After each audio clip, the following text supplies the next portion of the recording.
Parang apple siya, pero mas mataas ang fiber niya. Mm. So, 'pag kumakain ka ng kanin, sugar, mas mabagal ang absorption.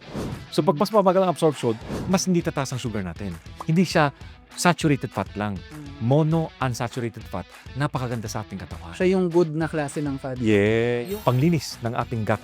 Kaya nga dapat ngayon, an avocado a day keeps the doctor away. minsan sa kakaluto, kaka-prepare, nawawala ko yung nutrients ng pagkain, di ba? Anong best way to consume this to get maximum benefit, Doc? Pag kinat mo, yung skin, tanggalin mo lang.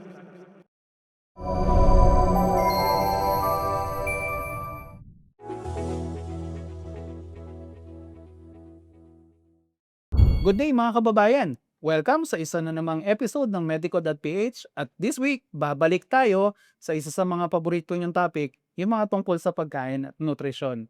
Kita namin yung reaction nyo sa mga videos namin kung tungkol sa malunggay, turmeric, chia seeds. So, feeling namin makikiliti rin kayo dito. And marami talagang mahilig dito sa prutas na to. Take note, prutas, hindi gulay. Technically, yun ang classification niya. At yun ang avocado. Friends, bago tayo magtuloy, i-invite lang namin kayo. Paki-check naman, store.medico.ph. Flash sa screen, pero meron din link sa description. Doc, ano pong makikita nila dito? Doon yung mga collagen, yung mga vitamins, yung mga glutathione, and soon daw, darating yung turmeric natin at ang mga ibang mga herbal natin. Okay, kasama na dyan yung malunggay at iba pang mga natural na nilagay sa capsule form. So kung di niya pwedeng kainin araw-araw, pwede niya namang i-take na parang mga pills lang or parang mga supplements. So lahat ng mga nagtatanong kung saan okay yung collagen, anong brand yung mga yan, pati glutathione, na-mention naman ni Doc, ano yung mga benepisyo nito. Check nyo lang, store.medico.ph. Enter nyo sa Google Chrome nyo, sa Safari nyo, kung ano man yung browser nyo, madali lang pong hanapin. So, Doc, avocado. Opo. Ewan ko sa mga iba nating kababayan, pero ako lumaki ako sa Pampanga. Pakalat-kalat lang yan sa mga baku-bakuran dito eh. Halos hindi mo nga pinapansin dahil hindi matamis yung prutas. Pero maganda daw pala sa kalusugan. Prutas siya. Okay? Usually, pag prutas, di ba, palagi sinasabi natin, apple is the best. Di ba? Sa lahat ng prutas, sa diabetics, binibigay ko kay konting apple. Kasi yung apple, mataas ang fiber. Tapos yung sugar, hindi ganyan kataas. Kasi yung fructose, kasi ayaw natin sa mga fruits. Kasi fructose is sucrose, table sugar, and glucose. Tataas ang sugar content ng diabetics. Ang carbohydrate content ng apple is 7 times more than avocado. Tapos, yung fructose content na ayaw natin, 41 times mas madami sa apple kaysa sa avocado. Yung fiber content ng avocado, 4 times mas marami kaysa sa apple. So, Malupit, Doc. malupit. Kaya nga, napakaganda ng apple kung tutuusin. Yun, sabi nga ng isang commentator di ba, bakit an apple a day, hindi an avocado a day?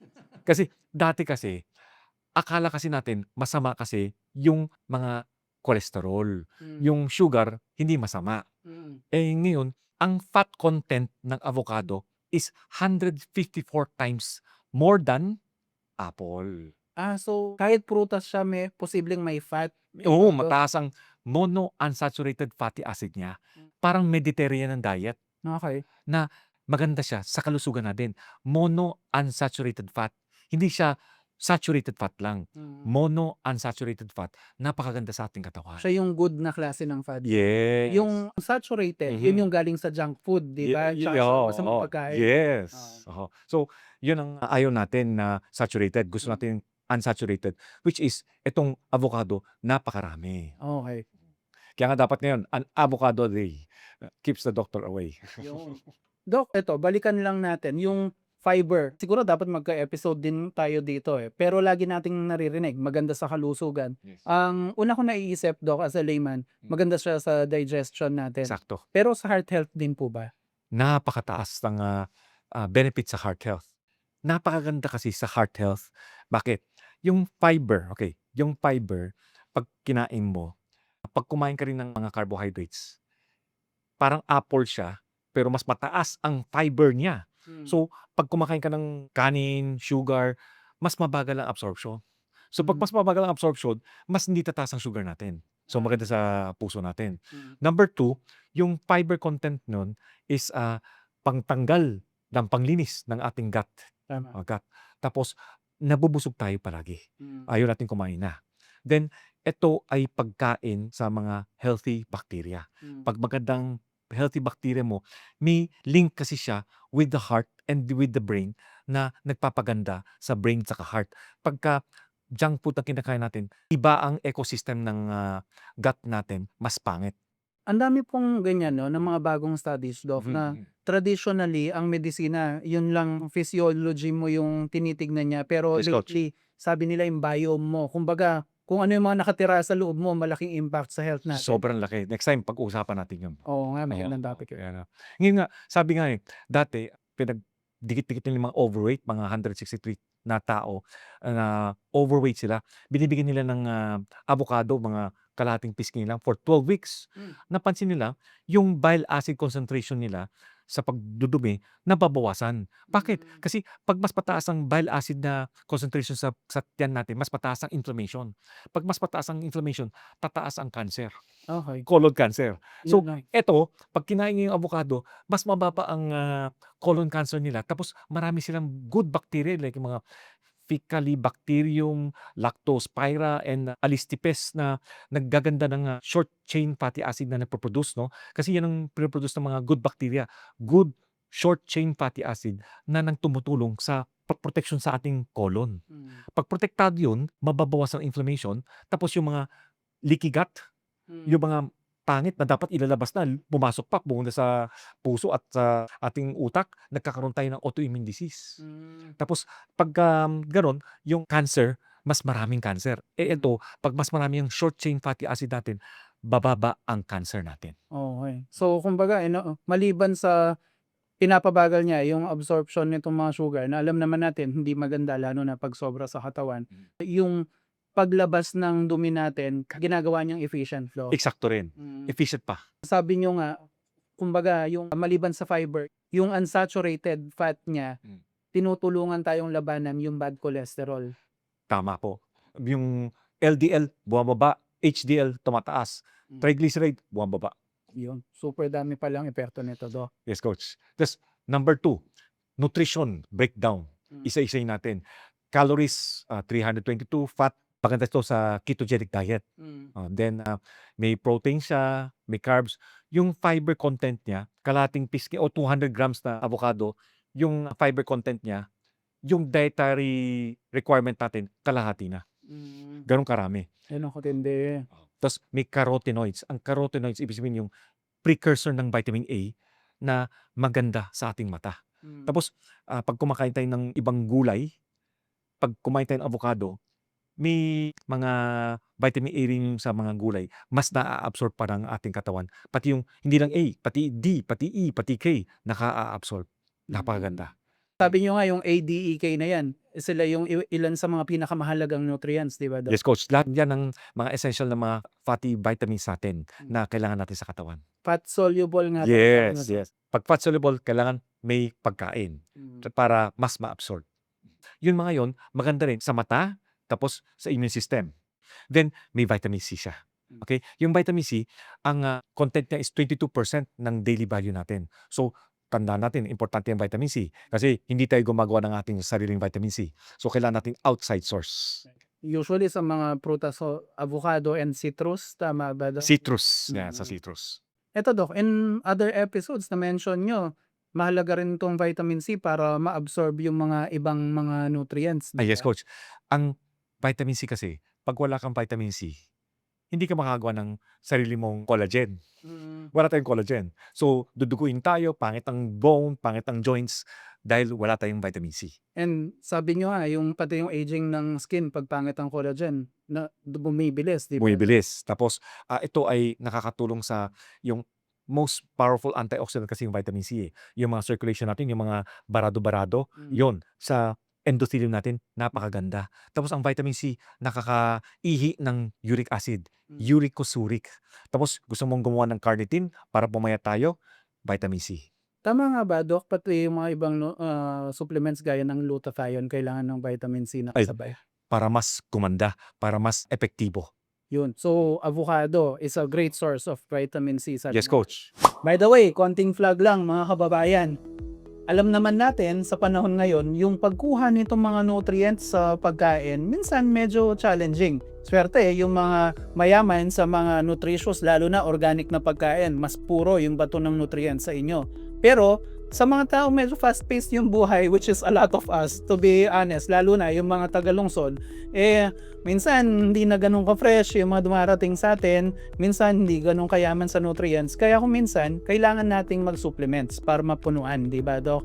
And mula nung naging doktor ko si Docso, ang isang na-appreciate ko sa kanya is, tinuturo niya sa akin alin yung mga pinaka-okay na brand ng mga vitamins. Kasi dati, ang alam ko, vitamin C, basta sinabi ko sa butika, vitamin C, yun na yun. Pero may levels pala yan ng kagandahan ng vitamin C. And ang isang napag-usapan namin ni Docso na pinaka-effective, especially sa circles ni Doc, sa mga doctors, itong brand na to Yes, ng sir. vitamin C. Yes, sir. Doc, kung gusto niya lang pakilala.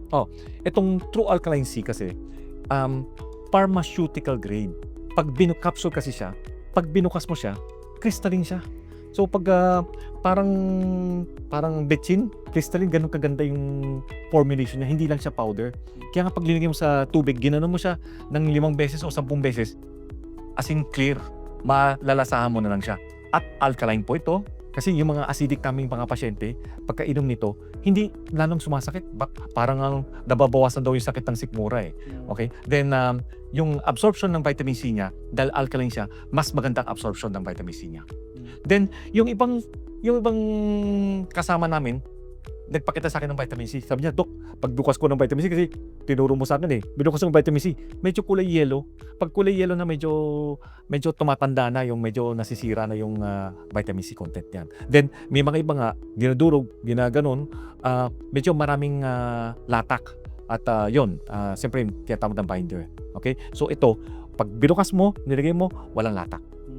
Sa makatwid, mas puro yung bato sa'yo ng vitamins na alkaline grade. And sabi nga ni Doc, yung mga medyo acidic, yung sinisikmura at pag umiinom ho ng mataas na dosage ng vitamin C, medyo mas ligtas kayo dito. Di ba, Doc? Yes, Kasi coach. alkaline nga. Sorry. Kumbaga, yung pagiging acidic niya, medyo pinahina nila. Pero para sa akin, as a layman, hindi naman doktor, para sa akin, mas pronounced yung mga epekto nitong brand na to ng vitamin C. I know, hindi siya kasing popular ng iba na ina-advertise. Pero minsan kasi yung mga best na supplements, hindi masyadong sikat, pero yung mga doktor yung nakakaalam ng secret eh. So, ito, ilang capsules po ito, Doc? 100 capsules. 100 capsules po siya. Ilan per day ho ang take ng ganito? Usually, once a day na muna. Then, kung nasanay ka na, napakaganda, pwede yung increase to 2 capsules to 3 capsules a day. So, pwedeng 1 to 3 months yung itatagal nito sa inyo. Ako personally, once a day lang. Pero yung mas mataas siguro yung vitamin C needs, pwedeng mas damihan. Di ba? Yes, coach. And available na po siya sa medico.ph store. So kung gusto nyo pong subukan itong brand na to ng vitamin C, meron kaming konting discount. Hindi naman super laki kasi kumbaga medyo pinadaan lang sa amin tong produkto na to eh. Pero para sa mga gustong sumubok, nakapagbigay po kami ng konting discount tsaka free shipping. So sa mga first time na order, subukan nyo lang and feel the difference. Tapos bigyan nyo kami ng feedback. Anyway, back to regular programming. Tapos, may vitamin E pa siya. May vitamin K, B-complex. Napakarami. May riboflavin, vitamin B2, B3, niacin, pantothenic, B5, tapos yung B6, pyridoxine. Naku, napakaganda. Kuwari may sciatica ka, may carpal tunnel syndrome ka, napakaganda ng ating avocado. With B9 pa to, folate. Sabi nyo nga, Doc, itong mga B-complex na to, pampaganda ng nerve health overall, di ba? Yes, coach. Pati energy, nagbibigay siya ng energy. Yun. Yung Mahalaga ginagawa. yun. Yes, sir. Yes, sir. Para hindi ka tama rin mag-exercise, di ba, Doc? Ayun, ganda. Yes, sir. Yes, sir. Yes, sir. Then, may magnesium din to. Ang magnesium, tanda natin, muscle relaxant siya. Nakakaganda ng blood pressure. Masarap ang tulog. Then, may potassium din na naggaganda rin ng blood pressure. Nakakatulong siya sa puso natin. Potassium, super halaga, di ba? Yes, coach. Yes, coach. Then, may copper pa. Ang copper niya, nagpapataas ng superoxide dismutase na naglalaban sa mga bacteria, virus. Yun, ganun kaganda. At cancer din. Then, may manganese pa. Manganese. So, hindi lang vitamins, pati minerals so kasama na. Yes, coach.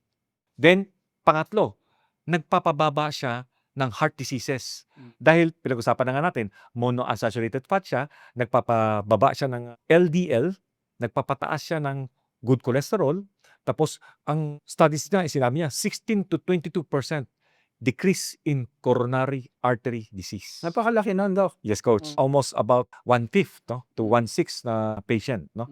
Because of the vitamins, minerals, healthy fats, fibers, anti-inflammatory particles niya na maganda siya sa puso.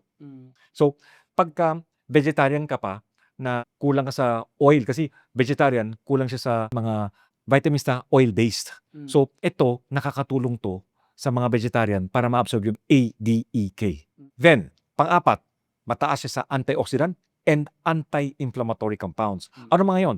Carotenoids, precursor ng vitamin A, then vitamin C, vitamin E, phenolic compounds, at milutin pa nga, at zeaxanthin na maganda siya sa stress at sa mata. Okay. Yung age-related macular degeneration, yung dahil pag tumatanda na tayo, yun, anak, lumalabo na yung mata ko. Yun, ito yun.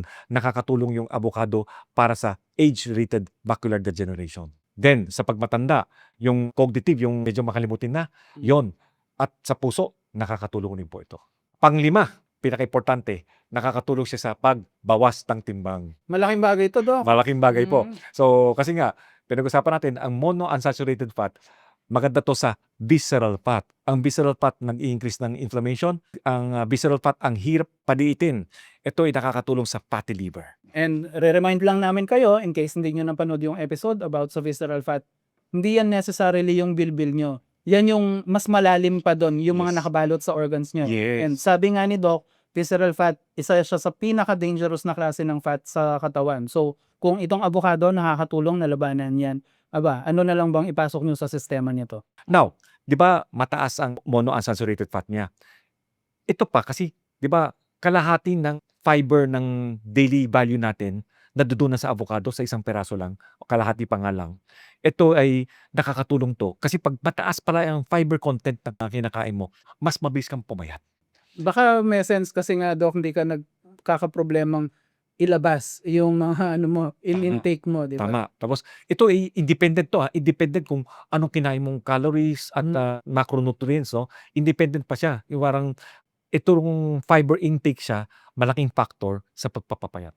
So, kumbaga, totoo rin yung reputation niya, no, Doc, na Yes. pwede mong ihanay sa mga superfoods sa Ay. dami ng magandang Yes, coach. epekto niya, tsaka nutrients. Yes, coach. Eto, too good to be true ba to? O may mas mga epekto ba to kung i-overdo mo, Doc? Okay.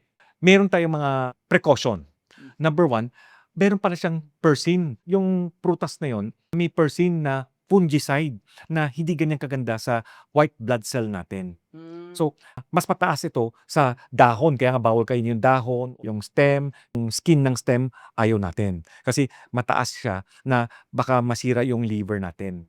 Pero, normally, tayo, yung nga, may kilala nga akong pasyente, araw-araw, 2 avocado, 3 avocado, araw-araw yun. For the Din past, naman, oo. Doc. So, walang nangyari sa kanya. So, swerte siya. Kasi kaya ng liver niya na i-detoxify yun. Pero pag binigay mo sa ibon, bawal yun. Babagsak ang ibon. Oh. Yeah. Pero sa akin, yun, pag ganon, para sigurado, hindi ko na aabusuhin yun. Gagawin kong at least 2 or 3 times a week lang tayo. Yung sa avocado na. Yes. Parang tuna, Doc, tsaka Yun, salmon. gano'n. Oo, yun nga. Lahat ng sobra, pangin. Pangalawa, maganda nga yung fiber niya, pero tandaan natin, mataas ang fat content niya. Ang fat content, mas mataas ang calories niyan kaysa sa carbohydrates or protein. So, kaya kailangan, kakainin lang natin 1/2 hanggang 1/4 lang Per ng- day. per day. Kasi pag marami, mataas pa rin yung calories niya, baka tumaba rin tayo. Yun. Then, ito pala, kamukha pala niya, yung chemical structure ng avocado, may parang latex siya. Parang guantes, Doc. Parang guantes din eh. Kasi pag ako may allergy sa guantes, baka may allergy ako doon sa avocado. So may parang histamine content siya. Lalo na yung mga ripe or overripe, baka magka-allergy lang tayo. Kaya nga, pati mga may allergy sa pollen, yun, ingat lang tayo. Baka magkaroon tayo ng allergies to. Tikman muna. Pag may sintomas, Yeah, wag- tigil. wag- Yes. Tapos, yung skin niya, kailangan hugasan mabuti. Marami pa ng bakterya sa skin niya. Kaya kailangan hugasan mabuti, nakatago. Kasi pag ginawa mo, hindi mo hinugasan, pag sinap mo yon, papasok yung bakterya sa loob ng laman, kinain natin, magtatai tayo. May iba pa, kuwari, mataas ang vitamin K niya at potassium. Pag tayo, okay naman sa atin, sa normal, pero pag nagda-dialysis, tumataas ang potassium nila, ayaw natin. Kung may CKD pa lang, Doc, pero hindi pa nagda-dialysis, hindi rin okay. I-check natin kung yung potassium niya mataas, hinay-hinay tayo. Suriin niyong mabuti yun, ha? Lalo na kung yung kidney function po ninyo, na-diagnose na kayo ng CKD, bago kayo kumain ng avocado, maganda ipaalam nyo sa nephrologist siguro, no? Doc? Eksakto, Mm. tama po. Then, lastly, siyempre, mataas yung fiber content niya. Kuwari, uminom kayo ng gamot anti-diabetes. Tapos, kumain kayo ng avocado. Ang problema, hindi na-absorb yung gamot. So, mga metformin. Mga ganun, oo. Bakit hindi epekto yung gamot mo? Kaya pala, kasi dahil sa fiber, binablock niya ang absorption. Isa na yun. Then, nakakatulong to sa diabetes nga eh. Be good sa bad effect. Ngayon, tapos may monounsaturated fat siya, nakakatulong para maging insulin sensitive. Ngayon, pagka palagi nag-inject ka ng insulin, di ba? 6 IU, in-inject mo araw-araw. Ngayon, kumain ka ngayon ng avocado, gumanda ang insulin production mo. Minsan, bumababa sugar mo naman. Yun, ingat lang. Yun. Baka, uy, ba't bumabagsak? Kasi, uy, maganda yung avocado sa iyo. Yung ingat lang. Pag bumaba ho yung blood sugar, yung nahihilo ho yun, di ba? Di kaya bawasan natin yung insulin. Pero kasi may mga iba, hindi alam, injection pa rin, tapos avocado, tapos pangit, pag bumabang sugar, baka mahimatay o bumanggok ang ulo, yun ayaw natin. Delikado. Yes. Eto, Doc, syempre, prutas ho ito. Pero alam naman natin, maraming iba't ibang klaseng way para i-consume ang avocado. Yes. Meron ng mga guacamole sa Mexican Yun, food. yes. May avocado shake. Yung Yes, mother-in-law ko, paborito yata yun. Yes. Ano yung best way para maging kasi minsan sa kakaluto, kaka-prepare, nawawala ko yung nutrients ng pagkain, di ba? Anong best way to consume this to get maximum benefit, Doc? Okay. So, ngayon nga, sabi isang doktor, si Dr. Berg daw, pag kinat mo, yung skin, tanggalin mo lang, yung susunod na layer, very healthy yon. Siyempre, number 1, wash, pagkakain. Pag may natitira, ref kagad, kundi masisira. Pero yung fruit, diretso mong kainin, yun ang best way Yes. para makuha nutrients. Yes. Nasisira kaya pag yun nga, ginawa mong shake or guacamole. Maganda rin naman kasi yung pagka-shake, mas mabis sa inumin, okay lang naman yan. Nagiging pino kasi Yes, diba? coach. Hindi kasi ang avocado ang pinakamalasang prutas di ba? Kaya yung mga bata sa amin, hindi talaga gusto yung avocado, Doc. Pero ako nung tumanda akong konti, na-appreciate ko siya more on the guacamole form kasi masarap kasama yung Mexican food. Huwag nyo lang sabayan ng maraming burrito at saka taco kasi ma-offset lang yung benepisyo. Anyway, yun lamang po yung discussion natin ngayon tungkol sa avocado. Very common na fruit. Kung wala man sa mga baku-bakuran nyo, kung taga-syudad kayo, sa palengke ho, marami po niyang mga avocado na yan. So, subukan mo ninyo. And minsan, kahit hindi nyo type sa una, masasanay rin yung panlasa nyo Isipin nyo na lang, maraming nutrients. Tapos, tinutulungan yung heart health, pati yung gut health ninyo, among other things. Anyway, this has been Glenn, the Managing Director of Medico.ph, along with my partner in health, Dr. Anthony So. Kami magpapaalam muna, nagsasabing stay happy, stay healthy, and see you sa next video. Bye-bye!